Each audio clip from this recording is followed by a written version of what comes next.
오늘 나눌 하나님 말씀은 출애굽기 3장에서 4장에 있는 말씀을 내용 중심으로 하나님이 보내실 때라고 하는 제목으로 말씀을 나누려고 합니다. 봉독할 말씀은 출애굽기 3장 10절로 12절입니다.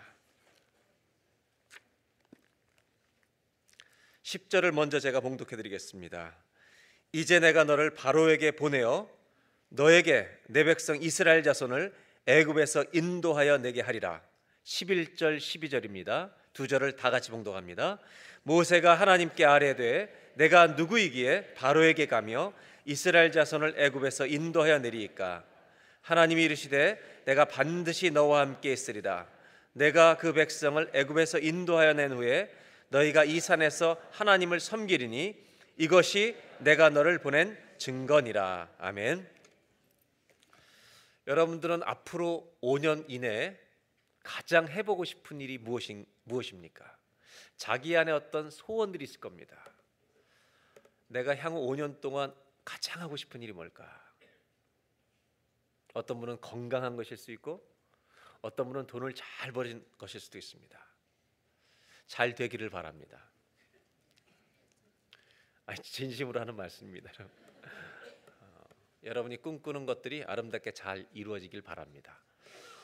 그런데 모든 사람들이 가지고 있는 사람에 있는 꿈은 크게 세 가지의 카테고리로 구분이 될 수가 있습니다.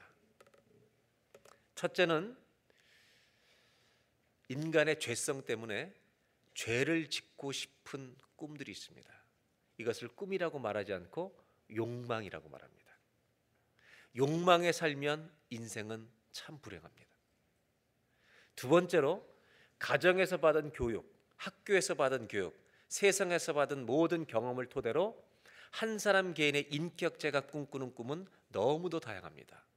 사회에 기여할 수 있는 꿈도 있고 자기가 이 세상에서 잘 살고 싶은 꿈도 있고 건강하게 90세까지 보내고 싶은 꿈도 있고 그래서 그것을 위해서 매진하는 이 꿈들은 참 다양한 꿈들입니다. 그래서 이것이 사람 속에 있는 꿈일 수가 있습니다. 또 하나의 꿈이 있는데 그것은 내가 생각하지 않은 것인데 하나님이 주시는 꿈이 있습니다. 이것을 비전이라 하기도 하고 사명이라 하기도 합니다. 저와 여러분에게는 하나님이 주신 어떤 꿈이 있는지 오늘 이 14주년을 맞이해서 모세의 말씀을 읽으면서 우리가 함께 묵상하면서 좀 나누려고 합니다. 오늘 본문은 3장 4장 내용인데 출애굽기에 하나님이 모세를 부르셨을 때 그 다음에 이 모세가 하나님과 5가지의 긴 대화와 질문과 대답을 나누는 5가지의 토론이 벌어지는 장면이 3장 4장에 이어집니다. 모세는 질문을 하고 하나님은 대답을 하십니다. 이 5가지의 질문과 대답을 어떤 내용으로 이어지는지 간단하게 도표로 먼저 본 다음에 설명을 좀 드리려고 합니다. 하나님이 이스라엘 백성들을 이끌고 애굽에서 나가라는 이 사명을 주셨을 때 모세가 던졌던 첫 번째 질문은 이것입니다. 내가 누구간데 그 일을 합니까? 하나님의 답은 너와 함께 하시겠다는 답입니다. 모세가 다시 질문합니다. 당신이 누구냐고 사람들이 물으면 뭐라고 말씀합니까? 당신의 이름이 무엇입니까? 하나님은 자신을 여호와라고 가르쳐 주십니다. 제가 한 말을 믿지 않으면 어떡합니까? 지팡이를 던져보라고 이적을 경험하게 하십니다. 그럼에도 불구하고 저는 말을 못하는데 제가 어떻게 가겠습니까? 내가 할 말을 무슨 말을 해야 될지 너에게 가르쳐 주리라. 그때 모세가 마지막으로 하나님 보낼 만한 자를 제발 보내십시오. 그때 아론을 붙여서 이 일을 반드시 한다.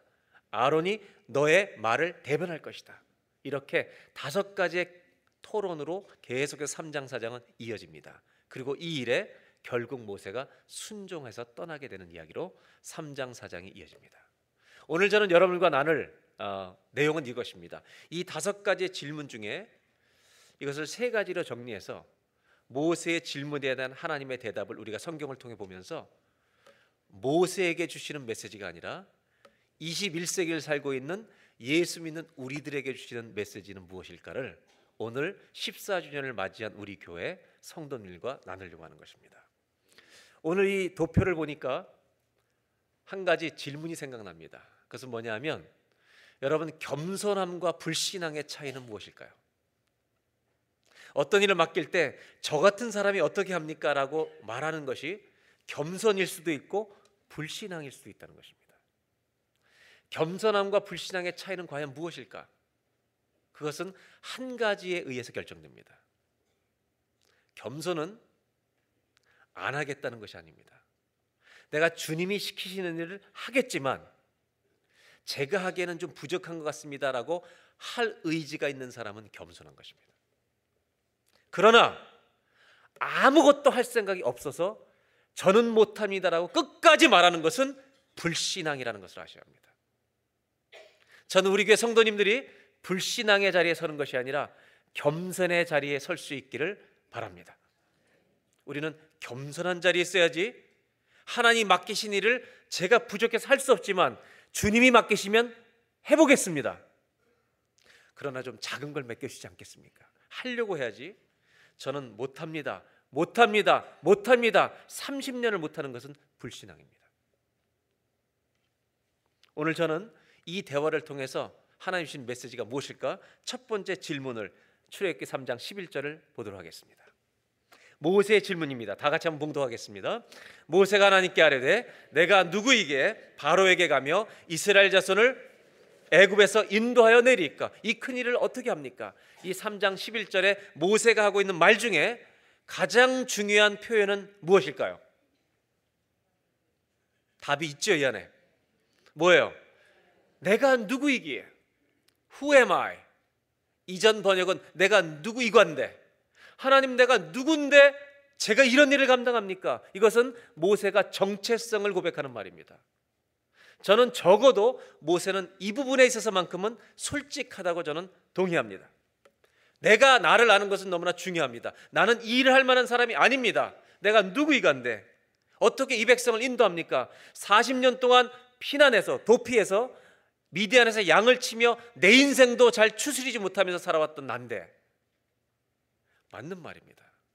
그런데 하나님은 이런 자기의 정체성을 표현하는 모세에게 다른 정체성을 알려주십니다. 3장 12절입니다. 역시 다 같이 읽겠습니다. 하나님이 이르시되 내가 반드시 너와 함께 있으리라.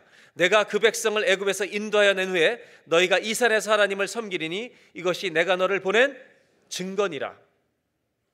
하나님이 대답하시는 표현 중에 제일 중요한 표현은 무엇일까요? 답이 있어요, 없어요? 여기 있습니다. 읽어보겠습니다. 내가 반드시 너와 함께 있으리라.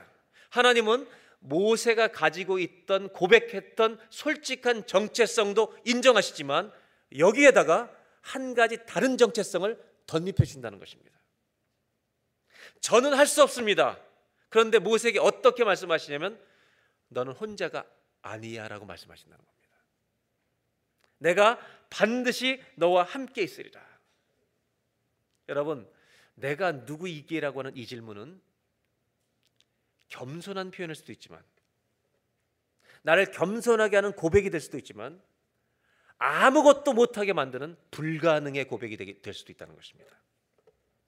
내가 하나님 앞에 모든 헌신을 유보하는, 모든 섬교와 봉사를 다 30년 동안 밀어버리는 철저한 불신앙의 표현도 될 수 있다는 것을 알아야 합니다. 저는 이 성경을 계속 읽고 묵상하는 중에 하나님이 한 말씀이 떠오르게 하셨습니다. 갈라디아서 2장 20절입니다. 내가 그리스도와 함께 십자가에 못 박혔나니, 이거를 이렇게 표현할 수 있죠. 나는 그리스도와 함께 십자가에 죽었습니다 라는 고백입니다. 그런즉 이제는 내가 사는 것이 아니요 오직 내 안에 누가 사는 것이라고요? 그리스도께서 사시는 것이라. 아멘입니까? 여러분, 내가 살고 있습니까? 주님이 사십니까? 이렇게 말해야 정상입니다. 제가 살 때도 있고 주님이 사실 때도 있습니다. 이게 정답이죠. 왔다 갔다 합니다. 내가 살 때는 지옥이 되고 주님이 사실 때는 천국이 됩니다. 이것이 왔다 갔다 하는 거죠. 이 구절이 왜 기억나게 해주셨냐면 이렇습니다.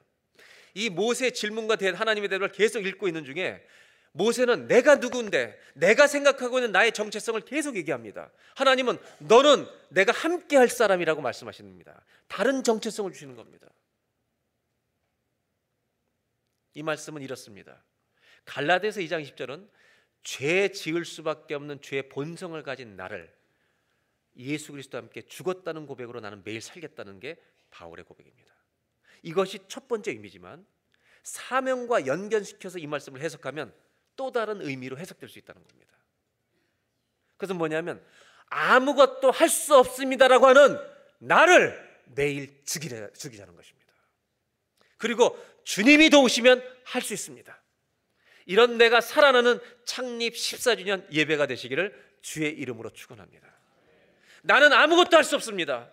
내가 누군데 이걸 합니까? 그럼 꿈도 꾸지 못하는 것입니다. 아무런 꿈도 꿀 수가 없습니다.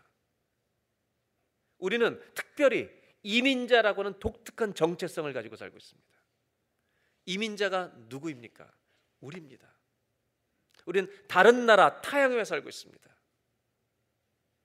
한국에서 사는 사람들이 누리지 못하는 또 다른 느끼지 못하는 혜택도 좋은 혜택도 누리지만 고통을 우리는 다 안고 살아갑니다. 언어 때문에 고통을 받습니다. 인종차별 때문에 고통받습니다. 수많은 어려움들이 있습니다. 이런 질문 해볼까요? 왜 이민 오셨습니까? 왜 이민 오셨냐고 물어보시면 50% 이상은 이렇게 대답할 겁니다. 여러분이 답을 맞춰보세요. 누구 때문에 왔어요? 네? 자녀 때문에 왔습니다. 그 말을 자녀들이 제일 싫어합니다. 그 말이 자녀들에게 얼마나 부담되는지 아십니까? 이런 말입니다. 너희들 성공시키러 왔어. 잘 돼야 돼. 그래서 애들이 부담스러운 겁니다. 그래서 현대사회는 그렇게 가르치지 않습니다. 이제는 우리 한국 사람들도 현명해서 옛날처럼 무조건 막 이거 돼. 직업이 4개밖에 없는 줄 알잖아요. 우리 이민 오면 다. 근데 요즘은 어떻게 가르치냐면 부모님들이 지혜로워서 하고 싶은 거 해라. 네가 하고 싶은 거 해라. 맞습니다. 저는 북쪽에 에드몬턴이나 사스카툰 이런 쪽 가보면 이민자들이 얼마나 고생하는지 모릅니다. 그분들은 밴쿠버 사람들이 굉장히 잘 사는 줄 압니다. 제가 우리 교인들 신방에 보면 죄송해요. 별로 못 삽니다. 다 고생합니다. 이민자가 얼마나 고생합니까? 사실 정말 우리가 먹고 살기 위해서 얼마나 많은 일들을 합니까? 제가 말씀드렸지만 에드먼턴 갔더니 한 가정 부부는 30년 동안 24시간 오픈하는 주유소를 사람 하나 안 쓰고 부부가 다 했다는 거 아닙니까? 그래서 말씀드리는 겁니다. 우리는 우리를 위해서는 충분히 살아왔습니다.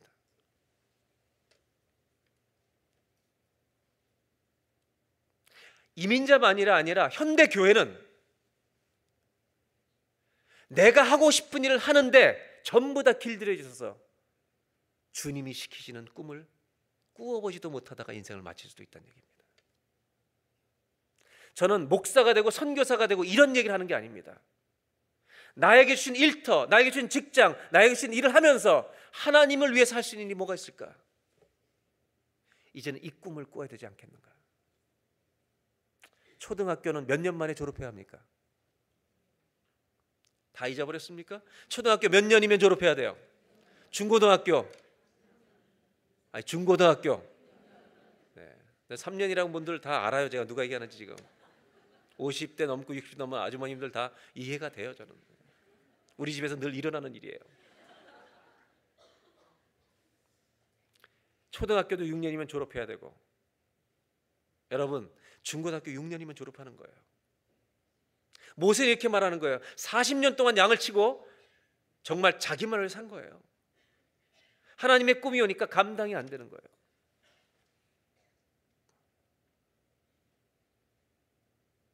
여러분, 이제는 우리만을 위해 살던 인생은 졸업해야 됩니다. Please. 14년이라는 세월이 우리 교회가 지나갔습니다. 청소년이 되고 청년이 되고 어른이 되어 아비가 되어 자라가야 합니다. 전 어렸을 때 생일날이 참 좋았습니다. 왜냐하면 생일날 저는 고기를 잘 안 먹었는데 제가 먹을 수 있는 유일한 것을 사주시는 날이기 때문입니다. 목사의 가정이었기 때문에 넉넉하지 않았습니다. 저는 고기는 좋아하지 않았지만 제가 정말 잘 먹는 고기는 딱 한 가지가 있습니다. 전기구이 통닭이었습니다. 몇 집 있지도 않았지만 요만한 유리에 구워가는 게 보이고, 그 다음에 이 통닭만큼 맛있는 게 있습니다. 이거 모르면 한국 사람이 아닙니다.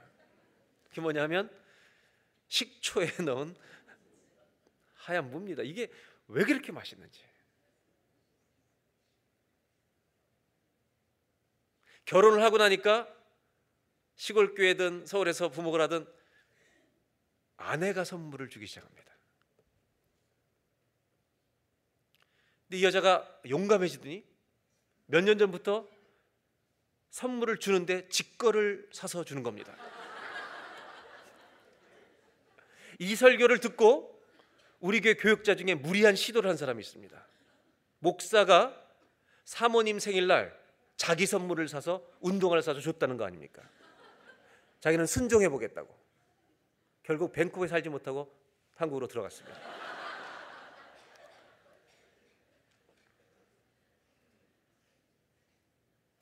그런데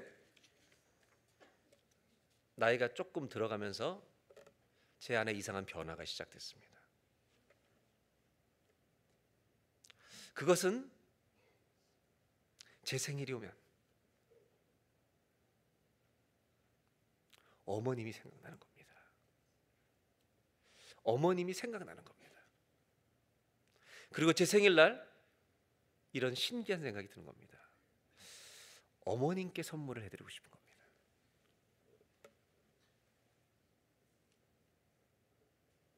아마 여러분들 다 마찬가지일 겁니다. 내 생일인데 어머님께 해드리고 싶은 게 무엇일까? 사람은 나이가 들어가면 어쩌면 자연스럽게 그런 마음을 가지는 것 같습니다. 우리가 신앙생활 몇 년 했는지 모르겠습니다. 사람마다 다를 것입니다. 이제는 주님 생각을 해야 될 때입니다.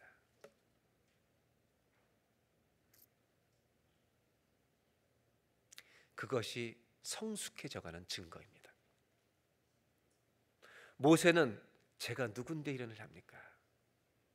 주님 말씀하십니다. 내가 너와 함께 할 거다. 내가 너와 함께 한다. 14주년을 맞으면서 저는 저와 여러분들 우리 교회가 주님을 생각하는 교회가 되기를 바랍니다. 하나님이 이스라엘이 사사시대 어려울 때 기드온이란 사사를 부르실 때 여러분 이렇게 부르시는 거 아십니까? 사사기 6장 12절에 이렇게 말씀하십니다. 큰 용사요. 여호와의 사자가 기드온에게 가서 큰 용사요. Mighty warrior. 큰 용사요. 여호와께서 너와 함께 하신다. 내가 여호와께서 너를 쓴다고 말씀하신다. 그때 여러분 이 얘기를 다 들은 다음에 여러분 이 기드온도 모세와 비슷한 얘기를 합니다. 15절에 이렇게 답합니다. 나의 집은 므낫세 중에 극히 약하고 나는 내 아버지 집에서 가장 작은 자. I am the least in my family. 가장 작은 자입니다. 자, 여러분 이제 우리는 16절을 마칠 수가 있습니다. 이 놀라운 비밀. 너 큰 용사여라고 부를 때 저는 지극히 작은 자입니다. 그때 모세를 안다면 여러분 하나님이 그 다음에 뭐라고 대답하실지 우리는 맞출 수가 있습니다. 하나님이 뭐라고 말씀하셨을까요? 내가 반드시, 과연 그게 나올까요? 16절에 보겠습니다. 하나님이 하나님의 사람들을 쓰실 때, 사명을 맡겨 보내실 때는 반드시 하시는 말씀이 있더라는 겁니다. 내가 반드시 너와 함께 있으리라. 그래서 여러분 우리의 능력으로만 감당하는 것이 아니라 주님의 도우심으로 사명은 이루어질 줄로 믿습니다. 우리가 다 선교사로 풀타임 나가지 않더라도 하나님의 나라와 먼저 그의 의를 구하라고 했는데 하나님의 나라와 의를 위해서 할 수 있는 봉사와 섬김이 얼마나 많습니까? 저는 조용히 다니는 교인이 아니라 조용히 주님이 시킨 일을 찾는 교인이 되기를 주의 이름으로 축원합니다. 여러분, 결국 하나님은 모세를 통해서 하시고 싶은 말씀은 그것이었습니다. 내가 누구한테 합니까? 불가능의 자아가 죽어야 주님이 쓰신다는 것입니다. 내가 십자가에 못 박혔다는 말, 이 말씀이 사명에 적용될 때는 나는 아무것도 할 수 없다고 생각하는 내 과거가 죽어야, 내 40년이 죽어야 주님이 펼치실 미래의 40년이 열릴 줄로 믿습니다. 오늘 첫 번째 나누고 싶은 것은 이것입니다. 혼자 살려는 내가 죽어야 주님과 함께 걷는 내가 살 줄로 믿습니다. 내 과거, 아무것도 할 수 없다고 생각하는 내 과거가 묻혀야 주님의 미래가 열려진다는 것입니다. 저와 여러분의 인생 가운데 저는 아무것도 할 수 없다는, 여러분, 나의 불가능이 죽는, 나의 불신앙이 죽는 오늘 예배가 되시기를 주의 이름으로 축원합니다. 두 번째로 나누고 싶은 말씀이 있습니다. 두 번째로 이 이야기를 듣고 모세가 또 질문합니다. 3장 13절 다 같이 한번 함께 봉독합니다.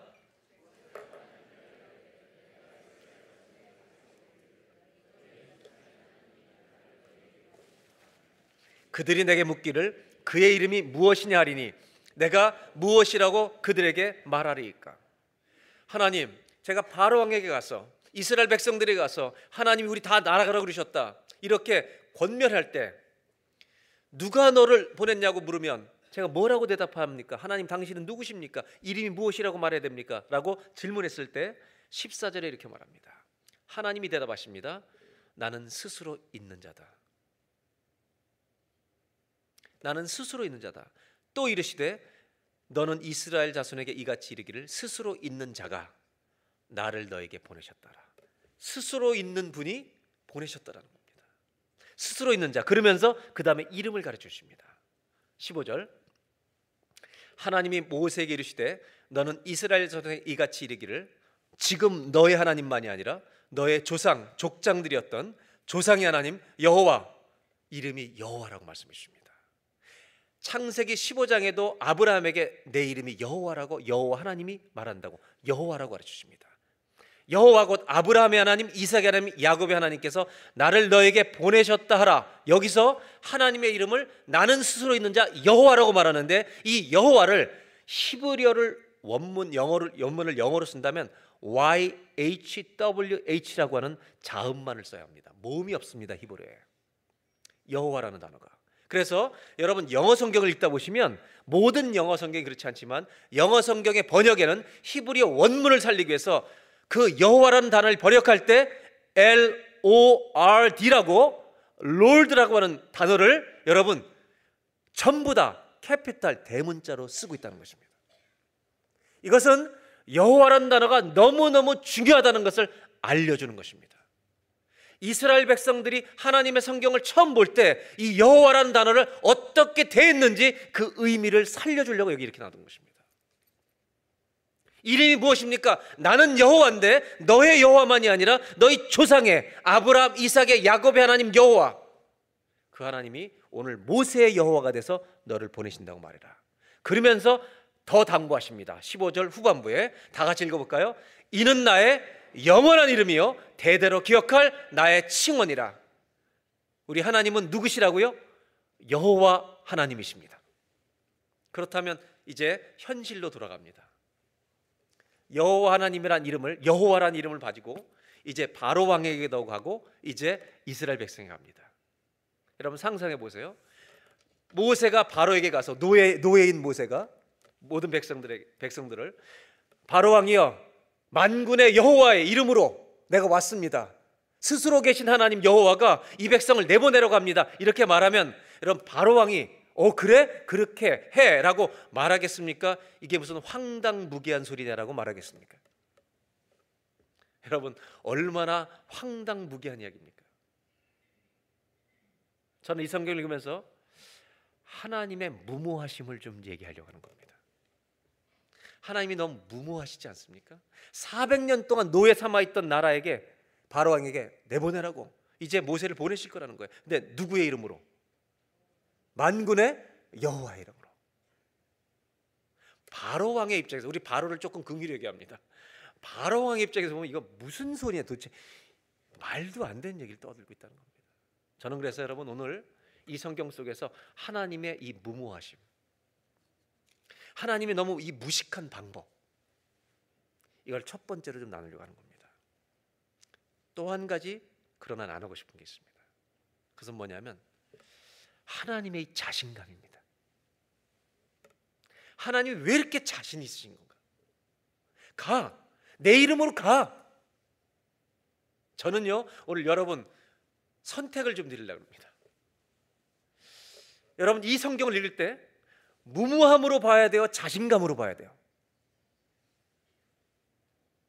하나님 너무 무모하신 거 아니에요? 이렇게 성경을 해석해야 돼요? 하나님이 자신감을 가지고 말씀하신다는 걸로 해석해야 돼요? 어디로 갈까요? 그렇다면 왜 자신감이 있으신 거예요? 이유는 하나죠. 이 세계와 모든 사람을 하나님이 지으셨기 때문이죠. 하나님이 진리이시기 때문에 하나님은 언제나 자신이 있으신 거예요. 저는 이 성경을 읽으면서 이런 거꾸로 고민을 하게 돼요.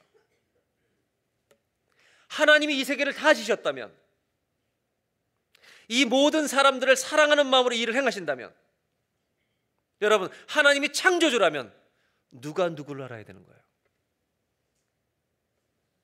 바로왕은 세상이 다 알고 하나님은 세상이 다 몰라도 되는 거예요? 아니면 하나님을 먼저 알아야 되는 거예요? 저는 이렇게 믿습니다. 하나님을 모르는 사람이 제일 무지한 사람입니다. 맞습니까? 동의를 안 하시는군요. 세상을 몰라도 하나님을 알아야지. 왜냐하면 여호와를 경외하는 것이 지식의 근본, 비기닝이기 때문에. 그래서 이스라엘 사람들은 모든 아이들에게 하나님을 알게 하는 거예요. 어떤 지식이 들어가기 전에. 로마서 1장 18절에 이렇게 말하고 있습니다. 하나님의 진노와 심판이 불의한 것으로, 잘못된 생각으로 진리를 막는 사람들의 모든 경건하지 않은 불의에 대하여 하늘로부터 반드시 나타난다는 것입니다. 즉 만군의 여호와 이름으로 가라는 말은 모세에게 최고의 권위를 가지고 가라는 거예요. 저는 오늘 성도들, 우리에게, 우리 교회에게, 14전을 맞는 우리 교회에게, 모든 성도님들에게 오늘 하나님 말씀하시는 것이 이거라고 생각해요. 세상을 향해 나아갈 때 너희는 뭘 가지고 나아가느냐? 신부도 중요하고 재물도 중요하고 여러분 업적도 중요하지만 만군의 여호와 이름으로 세상을 향해 나아가는 저와 여러분이 되시길 바랍니다. 여호와의 이름, 이 단어가, 여호와, 이 세 글자가 하나님이 모든 그리스도에게 주신 최고의 선물인 줄로 믿습니다. 만군의 여호와 이름으로 나아가시길 바랍니다. 이게 왜 그렇게 중요한지 아십니까? 욥이 고통 때문에 헤매고 있을 때, 친구들이 와서 막 별 이론을 가지고 펼칠 때 욥이 자기 나름대로 답변을 합니다. 그때 엘리후까지 나중에 와서 얘기할 때 하나님이 하도 답답하시니까 이제 마지막에 결론을 맺게 등장하십니다. 그때 하나님이 하신 말씀이 뭔지 아십니까? 제일 먼저 하신 말씀이 욥기 38장 2절에 이렇게 말씀하십니다. 무지한 말로 생각을 어둡게 하는 것들이 누구냐? 잘못된 생각을 가지고 떠드는 것들이 누구냐?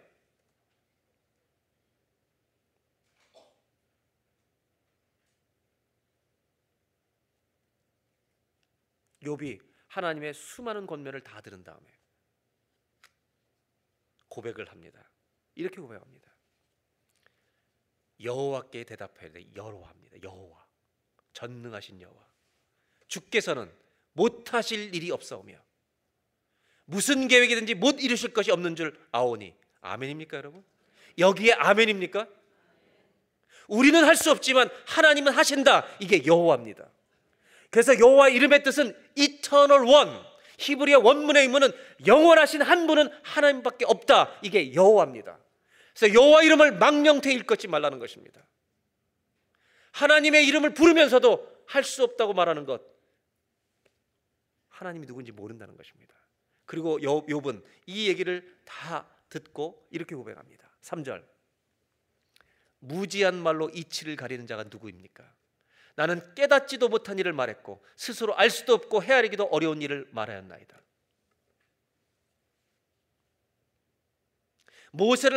하나님이 모세를 여호와의 이름으로 가라고 하신 하나님은 자신이 있으신 겁니다. 오늘 하나님 우리에게 질문하시는 게 있습니다. 뭘 묻고 싶으시냐면, 너희는 이 세상에서 일주일 동안 또 살아갈 텐데, 평생을 살아갈 텐데, 하나님이 이 여호와의 이름을 주시면서 우리에게 질문하는 건 뭐냐면 이겁니다. 너희 가슴 속에 내 이름이 자랑스러운 이름이냐는 것입니다. 세상에서 너희는 여호와 하나님을 자랑스럽게 여기며 정말 살아가느냐.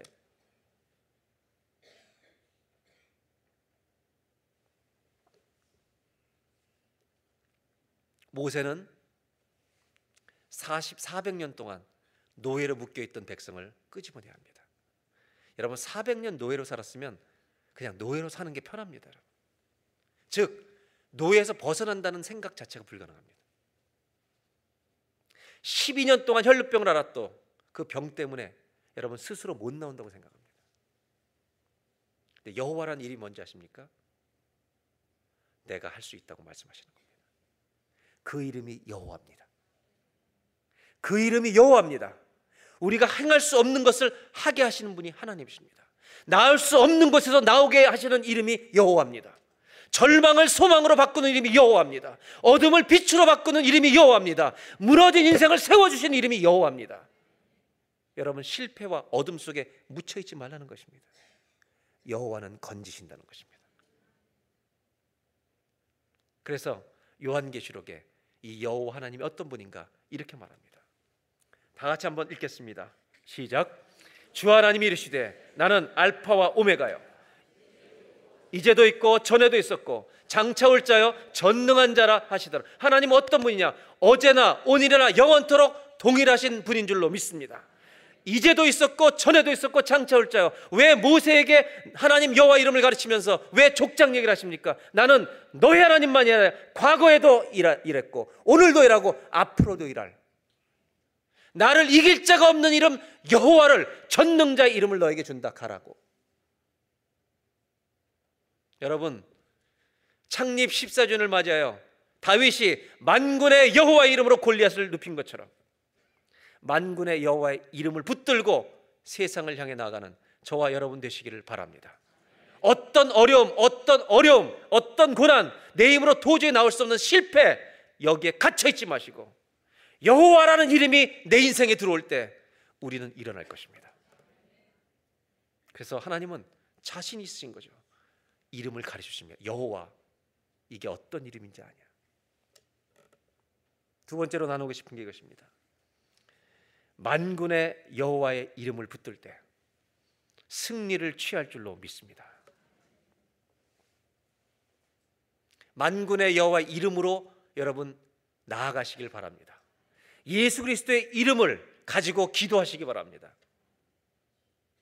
하나님이 승리의 문을 열어주실 줄로 믿습니다. 할렐루야. 만군의 여호와, 이름이 얼마나 위대한 이름인지, 예수의 이름으로 기도하는 게 얼마나 위대한 일인지, 이 믿음이 회복되는 저와 여러분 되시길 바랍니다. 마지막으로 한 가지만 정리하려고 합니다. 출애굽기 4장 10절에 이렇게 주님이 설명해 주시는데도 또 질문합니다. 다 같이 한번 읽겠습니다. 모세가 여호와께 아뢰되 오 주여, 나는 본래 말을 잘하지 못하는 자니이다. 주께서 주의 종에게 명령하신 후에도 그러하니 나는 입이 뻣뻣하고 혀가 둔한 자니이다. 여러분, 성경을 읽어보시고 모세의 5가지 질문을 보면 모세가 말을 아주 못하는 사람은 아닙니다. 생각이 있는 사람입니다. 자기에게 속에 있는 불가능함, 연약함 다 논리적으로 설명할 수 있는 실력은 됩니다. 그럼에도 불구하고 모든 사람들을 감동시킬 만한 역량은 없다. 그의 언어 능력이 부족하다, 말을 잘 못하다 인정해야 됩니다. 부분적으로.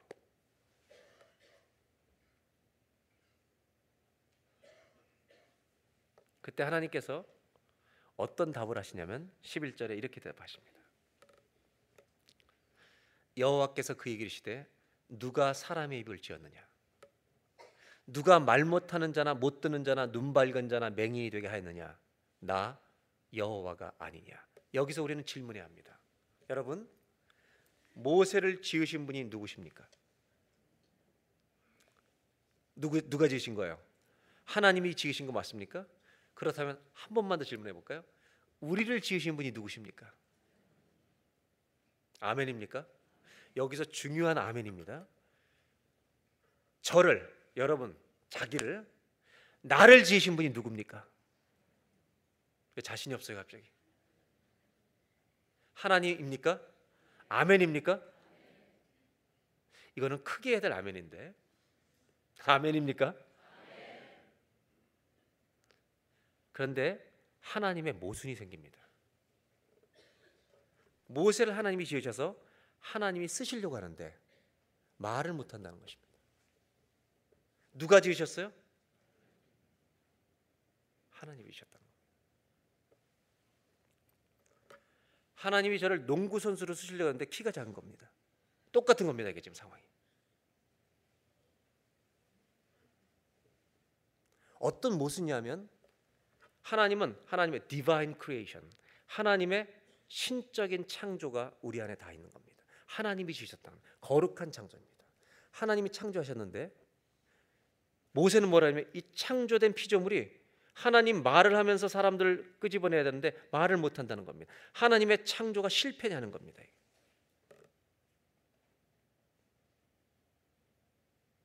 하나님은 디바인 서저리를 수술하지 않으십니다. 그대로 쓰시더라는 겁니다. 그러면 하나님의 모순을 어떻게 설명할 수 있냐는 거예요. 하나님이 지으셨는데 말을 잘해서 써야 되는데 말을 못한다고 하는 이 모세를 쓰신다는 겁니다. 하나님이 12절에 한마디 답을 더해 주십니다. 다 같이 보겠습니다. 이제 가라. 내가 너의 입과 함께 있어서 할 말을 가르치리라. 모세를 수술하지 않습니다. 있는 하나님이 창조하신 대로 쓰시겠다는 겁니다. 하나님이 지으셨는데 부족합니다. 하나님의 모순입니다. 그런데 이 모순 안에 하나님이 우리에게 주시는 메시지가 있습니다. 쓰셨다는 것입니다. 사도 바울은 고린전서에 이렇게 표현합니다.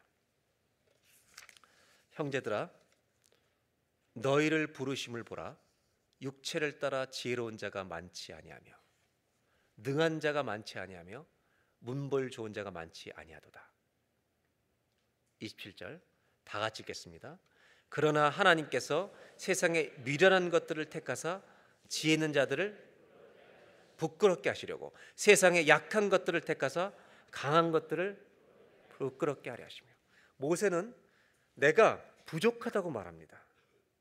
하나님이 지으셨는데 부족하다고 말합니다. 하나님 뭐라고 말씀하시면 말하는 것, 말 못하는 벙어리, 소경된 건 누가 지었느냐? 하나님이 지었다는 겁니다. 하나님은 디바인 크리에이션만 하는 분이 아니라 우리는 부족하다고 보는데 우리 모든 한 사람 한 사람을 디바인 퍼포스, 거룩한 하나님의 목적을 위해서 부족한 대로 사용할 준비는 끝나셨다는 것입니다.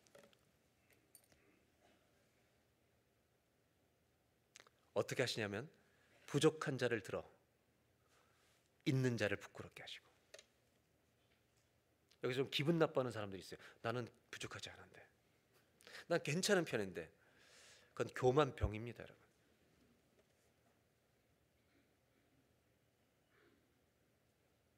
결론을 말씀드린 거죠.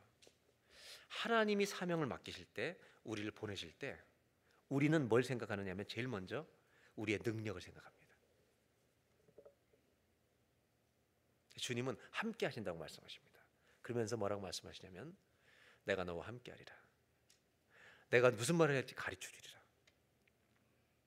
주님이 원하시는 것은요, 능력이 아니라는 것입니다. 오늘 마지막 결론은 이것입니다. 하나님이 보내실 때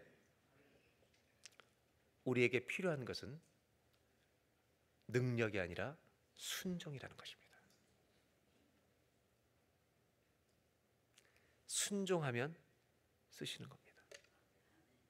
그리고 여호와가 어떤 분인지 드러나게 하실 줄로 믿습니다. 저는 아리조나 복음 방송에서 처음 저를 초대했던 때를 기억하는데요. 10주년을 맞이하면서 아리조나 이 라디오 복음 방송이 있는데 거기서 저를 초대해서 갔었어요. 근데 저는 10주년 집회를 갔다가 제가 큰 은혜를 받고 돌아오는 때가 많이 있어요. 근데 10주년 때 설교가 끝나고 광고 시간에 동영상이 잠깐 소개가 되는데 그 아리조나 복음 방송을 설립한 여자 사장님, 집사님이 나오더라고요. 근데 제가 처음 감동받은 건 뭐냐면 그 복음 방송에 50명이 일하고 있는데 월급 받는 직원이 한 명도 없다는 겁니다. 모두 자기의 직업을 가지고 자원봉사하는 자원봉사로 움직이는 방송국이에요. 오직 하나님의 복음이 전파되기 위해서. 그러니까 그게 저를 감동시켰어요. 두 번째는 제가 예배를 설교를 하고 동영상을 보는데 이 방송국을 세운 여자 집사님, 그분이 암으로 돌아가셨어요. 그분이 섬김을 감사하면서 그동안 수고하셨습니다. 새로운 사장님이 이제 소개된 거죠. 근데 그분을 소개한 이유는 뭐냐면 그 50명의 자원봉사자가 모인 것이 그분의 삶을 보고 다 덤벼든 거예요. 제가 갔을 때 작은 방송에서 일하고 있는데 이제 이사한다는 겁니다. 어떻게 이사하냐고 그랬더니 이 여자 집사님이 돌아가시기 전에 계속 하나님의 복음이 특별히 한국인들, 미국의 51, 2개 주가 있지만 50개 주에 이 방송이 가고 CD가 갑니다. 다. 말씀이 가는데 이민자들에게.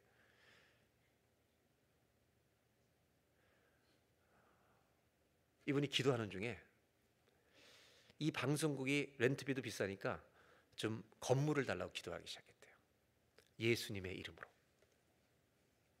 근데 기도하는 중에 하나님이 응답을 하셨대요. 그래서 그 응답을 가지고 하나님이신 갈보리 교회를 찾아갑니다. 아리조나에 있는 갈보리 교회. 찾아가서 대예배가 끝난 다음에 담임 목사님을 만나러 갑니다. 얼마나 담임 목사님 어렵겠어요. 큰 교회인데. 잠깐 만났대요. 시간이 없으니까 잠깐 만났는데 이 집사님이 이렇게 말했습니다. 기도 오래 하고 왔습니다. 하나님 말씀하시는데 목사님 교회 조 옆에 있는 조만한 건물, 비전센터 같은 거 저거를 방송국에 주라고 말씀하십니다. 여러분 이게 얼마나 황당한 얘기입니까 이게. 하나님은요 굉장히 무모하실 때가 있습니다. 그래서 이 목사님이 어딘지 연락이나 적어놓고 하라고. 그리고 이제 분적이 헤어졌습니다. 2, 3개월 후에 그 교회에서 연락이 왔습니다. 우리가 기도했는데 다른 곳으로 우리가 이사하는데 우리가 기도했는데 똑같은 응답을 받았습니다.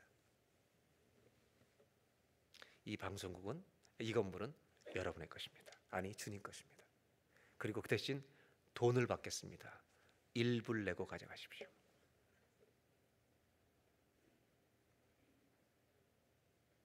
저는 우리 모두에게 이 말씀 하나를 드리고 싶은 겁니다. 하나님의 일을 한 번도 못 해본 분들에게, 하나님의 꿈을 한 번도 못 꾸어본 분들에게 여호와는 꾸게 하십니다.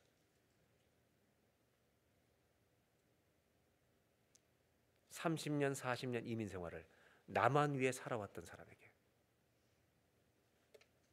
하나님을 위해 살 수 있도록 꿈을 꾸게 하시는 분은 여호와이십니다. 그런 일이 저와 여러분의 인생에 작은 꿈들이 일어나기를 주의 이름으로 축원합니다.